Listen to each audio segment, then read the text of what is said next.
Gusto ko lang kung i-emphasize ito dahil may follow-up na tanong yung ating kabes na tungkol dun sa mixed gold, no? Kasi mayroon daw siyang, ayun pa yung tanong niya, bes, no?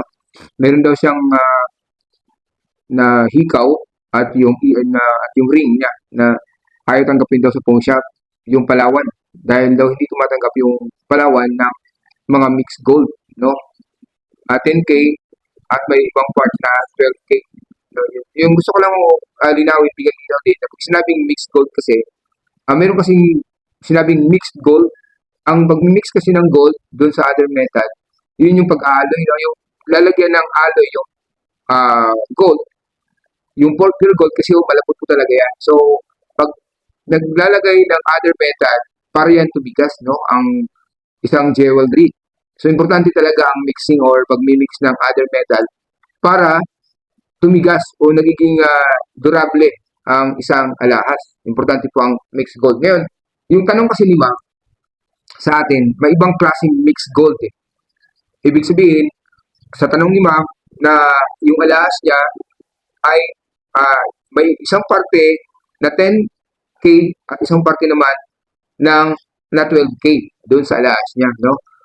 Ayan po yung alahas niya, sinid niya sa akin. So, bibigyan po natin ng linaw, baka mayroon po kayong ganyang alahas din na para mas maintindihan ninyo kung bakit may mga ganon na parang yung ibang-ibang parte ng mga lumang alahas ay hindi talaga, pero hindi naman lahat. May mga lumang alahas na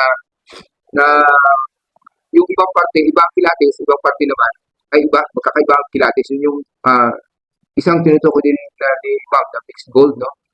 So, yung mga sinubong, tawag ko po kasi yan, sinubong ng mga panahon ng matatanda, ang ginagamit ng tawag dyan ay sinubong dito sa mga Bisaya, sa lugar namin. Sinubong ang tawag po. Meron kang gold, sinubong. Sinabing sinubong po ay mababa ang uri niyan.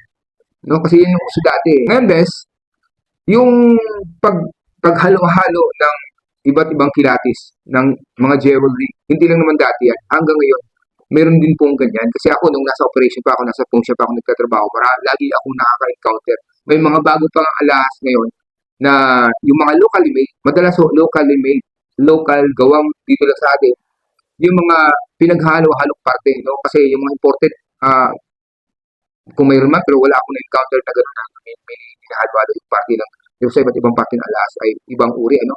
Madalas ko nakita sa local yan, no? Lalo na yung mga gawang Bulacan. Yes, hindi naman lahat, pero lagi ko nakita yung mga pilyelo na ano. Alam niyo ba yung mga jewelry ngayon na mga marami siyang mga parang naka-design niya ay parang ano, bulaklak, tapos may mga wire-wire siya, no? May mga halo, hindi lang naman 10 at saka 12K. Meron ding ano 14K, tapos mayroong 18K, tapos ang ibang parte naman ay ibang kilatis. So kaya nga po, in-advise ko talaga madalas, or ako man, sa nung nag-uuri ako, pag naka-encounter ako ng mga locally made na mga alaso, hindi lang isang parte ko kinikilatis. Kinikilatis ko sa iba't ibang parte. Lalong-lalo ako yung mga parte ng isang alahas, no? Yung mga bandang ilalim na may bandang gold, yun yung madalas na mababang uri. Pero kung saan yung parte na pwede mong katamaan ng pagtitest, yung pagkikiskis nyo, yun yung let's say 14K or 18K. Pero pagdating sa mga bandang kalooban ng yung jewelry, ay hindi na po ganun ang standard yung kilatis niya. Mas mababa na po. Ano, bes? Kaya bakit may mga ganyan? Yan ang tanong eh. No, bakit may mga ganyan? Kasi may mga intention kasi yan. So may dalawang intention dyan kung bakit may mga ganun klaseng jewelry. Una ho, yung katulad ng mga ring, no? Mga ring. May mga ring naman, di naman, usually kasi nakita natin sa mga ring naman, mga diamonds, no? Mga 10K, 14K, no? Mga ganun po, no? Meron din 18K. So, meron din siyempre 21K, depende ho sa nagpapagawa yan, no? Or mga, yung mga nagpasadya na 21K gagawin nila. Lalagyan nila ng ano, ng diamonds, ano ho. So, ang mangyayari diyan, halimbawa 18K. So, nakikita niyo ba yung picture na yan, guys, no? Yung picture na yan, bes, let's say sabihin natin na yung pinaka ring niya, pinaka yung buong ano, yung sing-sing, no? 18K or 21K kasi hindi naman lagi nasa 14 eh, nasa 21, minsan 21K po. Yung prong, no? Yung nag-hold po doon sa brilyante, mababa po uri niya, no? Hindi po pwedeng kung let's say 21K yung ano, yung alahas ay ang gold naman ay 21K din na gold, hindi po. Kasi malambot po yung ginto.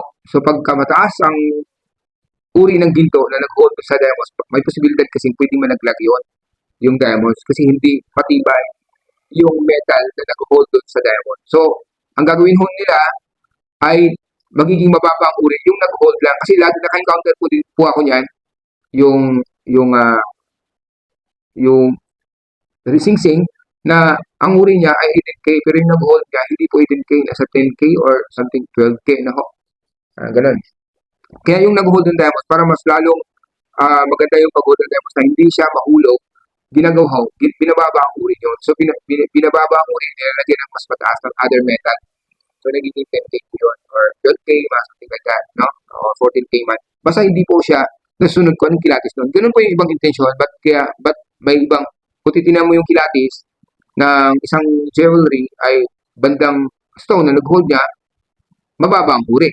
Pero yung kabuuan ay standard na mo, 18K mo. Ano best, no? Kasi yun yung isa sa mga nagiging intention. Ba't kaya may hinahalo na hinahalo na ibang kilatis?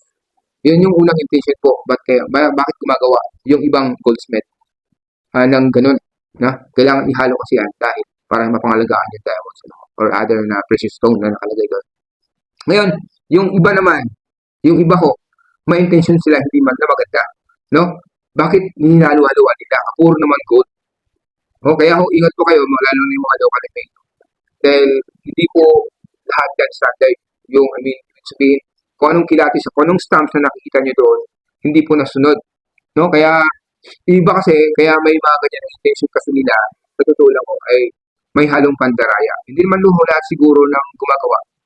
Hindi ko lang alam kung anong isip nila. Pero yun yung pinaka malaking posibilidad na ang intention naman daya.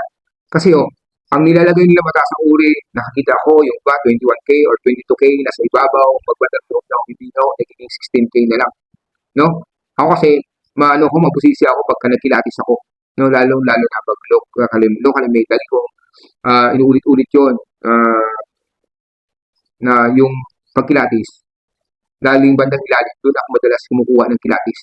So kung hindi katulad ng ibang po siya, katulad ng Palawan na hindi sila tumatanggap pag may halo-halong parte.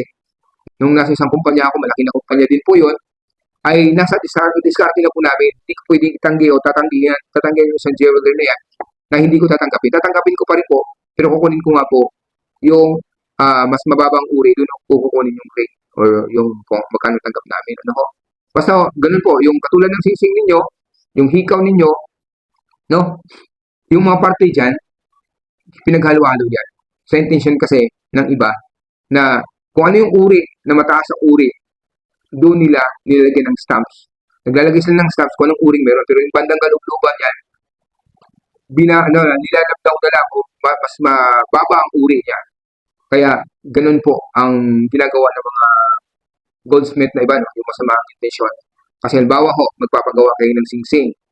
No? Ang singsing nyo halimbawa, na yung scrap nyo ay 18K. 18K yung scrap ninyo. Ngayon ang nangyayari ho dyan, ang ilalagay nila ng 18K dun po sa ibabaw. So ang bandang loob, yung kalooban, na gagawin ng 14K na lang. So, lalagyan ng other metal para sila kumita. No?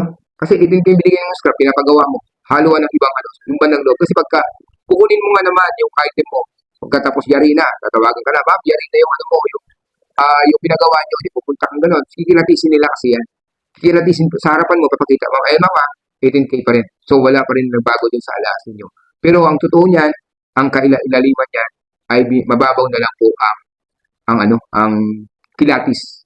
Yes, no? Yun po yung isa sa nakikita kong naging dahilan na kung bakit may mga halo-halo na parte ng jewelry ko. Sa intention na para sa may mga stones, para mag-hold sa diamonds na lalong hindi siya malaglag. At sa pangalawang intention naman, na may masamang intensyon para mamantaya. No? Yun na po, best. So, para napadaan sa aking channel, please subscribe po. At maraming salamat sa inyong patuloy na panood sa aking mga video. Po. Kung may mga katanungan kayo, mag-comment na po kayo. At may FB page po ako. Please follow po for more tips and guide. Bye-bye, best.